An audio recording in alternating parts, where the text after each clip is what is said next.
ত্রিপুরা প্রদেশ যুব কংগ্রেসের ডাকে আজকের এই সাংবাদিক সম্মেলনে সকল সাংবাদিক বন্ধুদেরকে আমরা অভিনন্দন জানাই আমাদের ডাকে সাড়া দিয়ে আজকে এই সাংবাদিক সম্মেলনে আসার জন্য।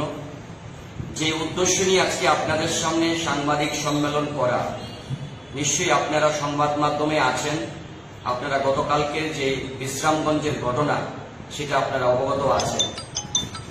গতকাল আমাদের প্রদেশ যুব কংগ্রেসের পক্ষ থেকে চরিলাম বিধানসভা কেন্দ্রের অন্তর্গত যে বিশ্রামগঞ্জ বাজারে আমাদের সর্বভারতীয় যুব কংগ্রেসের যে একটি প্রোগ্রাম ইন্ডিয়া কা হাল্লা বল, ইয়াং ইন্ডিয়া কা হাল্লা বল, তার কর্মসূচি ছিল।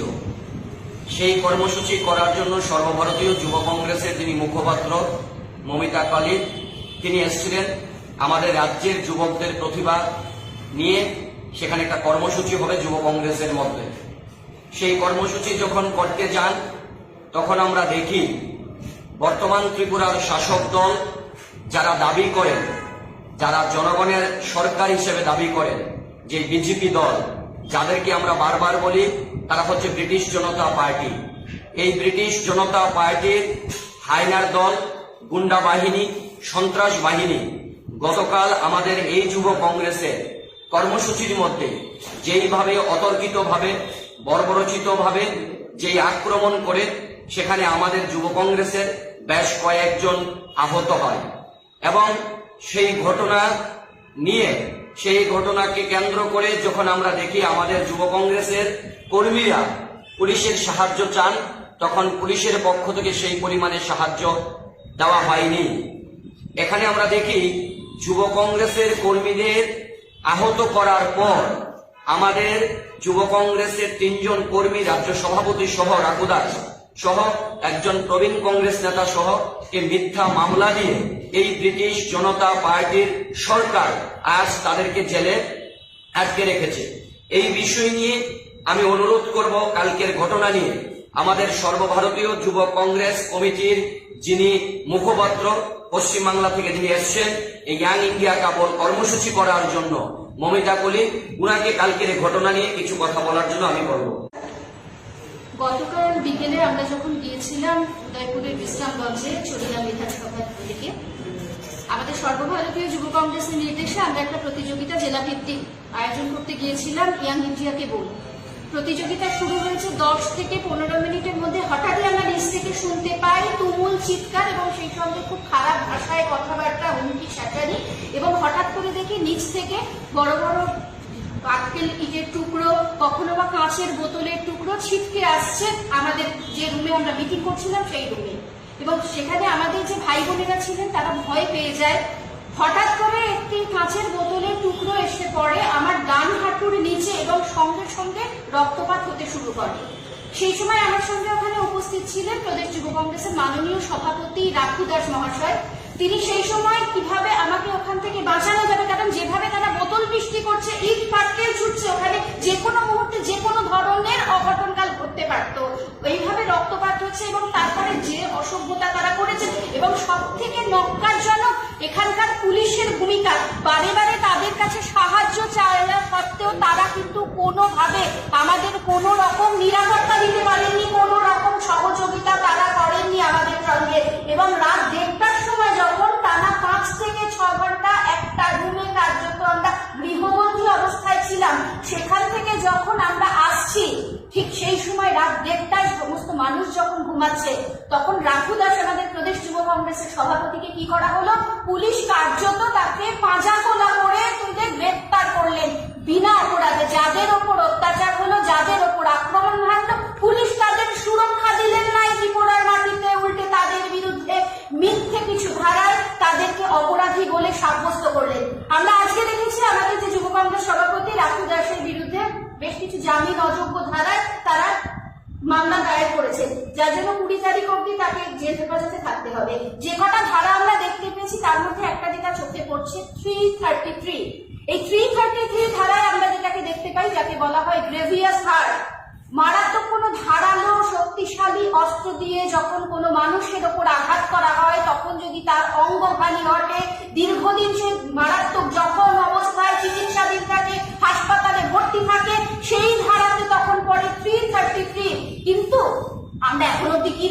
করেছি এই 333 ধারায় তার উপর যে জামিন অযোগ্য পরোয়ানা দায়ের জারি করা হয়েছে তাতে শুধুমাত্র একটি ফার্স্ট এডের প্রেসক্রিপশন পাওয়া গেছে, তাও পুলিশের একজন ওসির সম্পর্কে।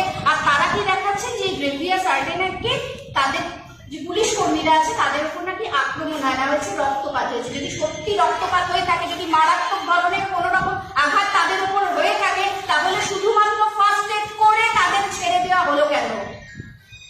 যে ধারায় 10 বছরের জেল হয়ে যায়, তাহলে কি ত্রিপুরার পুলিশ কি প্রমাণ করছেন আমাদের এই ত্রিপুরার মাটিতে যে তারা বিজেপি সরকারের চাপে, বিজেপি সরকারের অঙ্গুলি হেলানে এই সরকারের দলদাসের ভূমিকা পালন করছেন?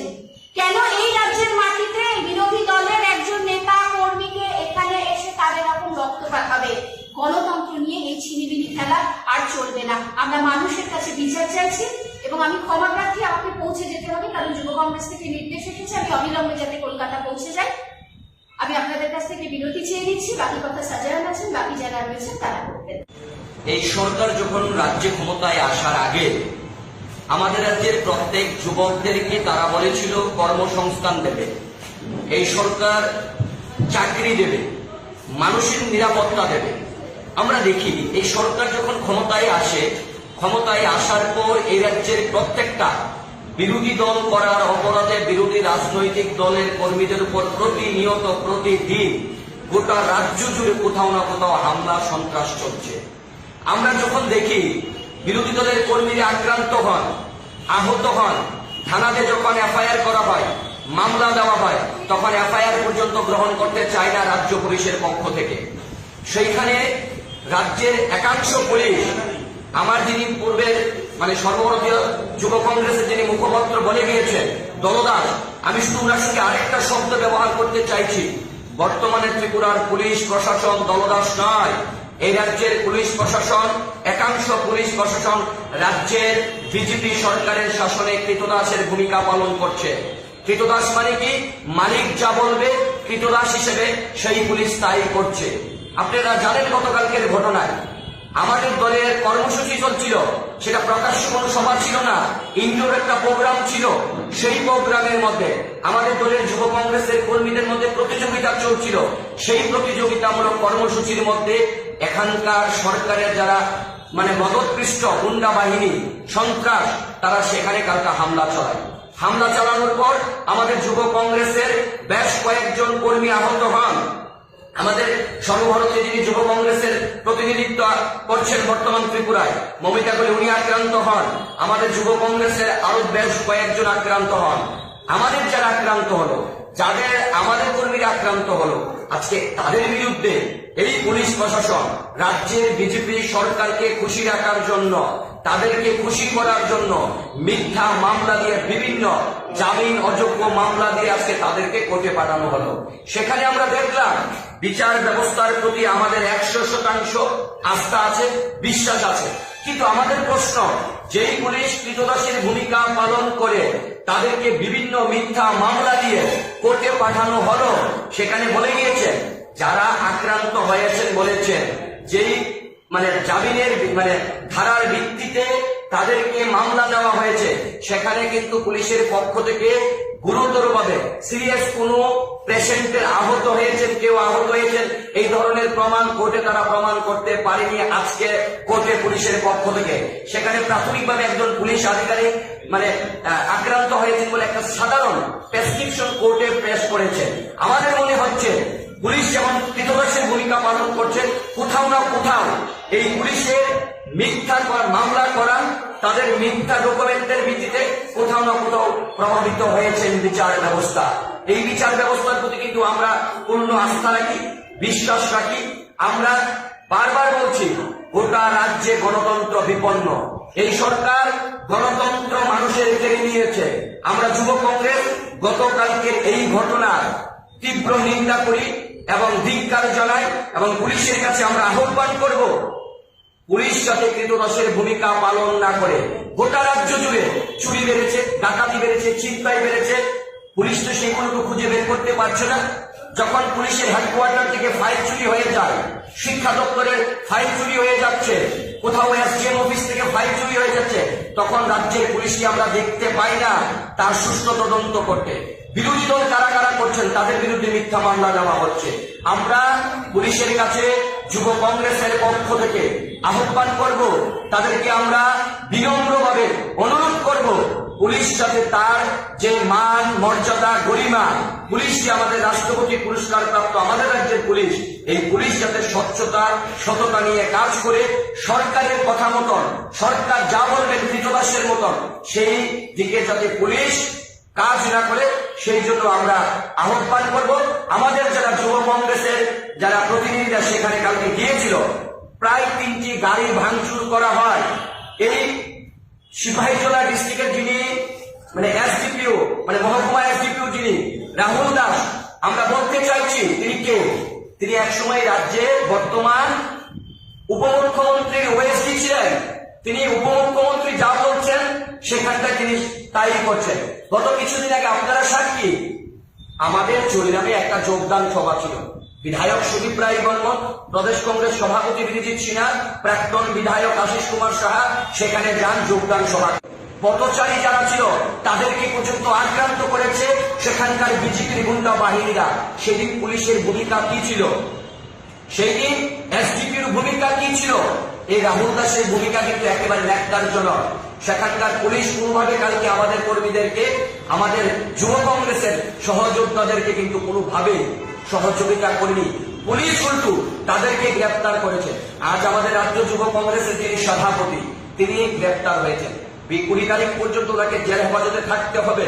আমরা রাজ্য পুলিশের কাছে আহ্বান করব, আবারও বিনম্রভাবে, পুলিশ যাতে দলদাস কৃতদাস হয়ে কাজ না করে, এবং পাশাপাশি আপনাদের মাধ্যমে গোটা রাজ্যের মধ্যে যে সন্ত্রাস চলছে এগুলো যাতে রাজ্যের বর্তমান শাসক দল বন্ধ করেন তার জন্য আমরা আহ্বান করব সরকারের কাছে। তার পাশাপাশি রাজ্যের যে বিরোধী দলগুলো, সেটা আপনারা তীব্রামতা বলুন, সিপিআইএম বলুন, এবং আমাদের কর্মীরা পর্যন্ত আক্রান্ত হচ্ছে।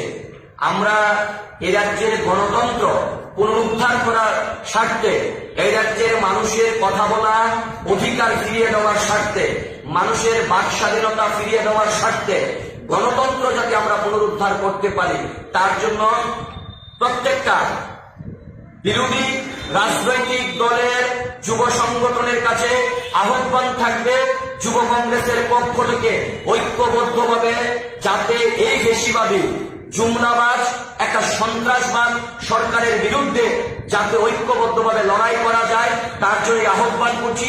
ঐক্যবদ্ধভাবে লড়াই করতে হবে, কারণ এই রাজ্যের মানুষের গণতন্ত্র আজ নেই। অনেকে আহত হয়েছেন আপনারা জানেন। তার পাশাপাশি আমরা এটাও বলবো, এই যে পুলিশের ভূমিকা নিয়ে কোথাও না কোথাও আমাদের কর্মীরা আক্রান্ত হচ্ছে। সেখানে আপনারা এর আগে দেখেছেন দিনানিয়া থেকে সব সরকারের বাড়িতে আক্রান্ত হওয়ার আগে পুলিশ ইনফর্ম করার পর পুলিশ সেখানে যাচ্ছে না।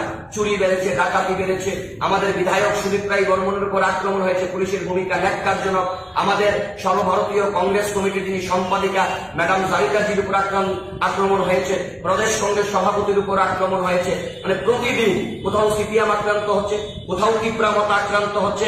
এমনকি আশ্চর্যজনক ভাবে আমরা বলতে পারছি বর্তমান কেন্দ্রীয় সরকারের জোট সঙ্গী যে এনডিএ গভর্নমেন্টের আরপিআই রামদাস আঠাওয়ালার দলের যে ত্রিপুরাতে যারা এই দলটা করছেন তাদের কর্মীরা পর্যন্ত কোথাও না কোথাও আমরা দেখছি আক্রান্ত হচ্ছে। পুলিশ তাদেরকে বাধা দিচ্ছে। এই রাজ্যে যে গণতন্ত্র কোথায় গিয়ে দাঁড়িয়েছে সেটা আপনারা উপলব্ধি করতে পারছেন। যদি কারো কোনো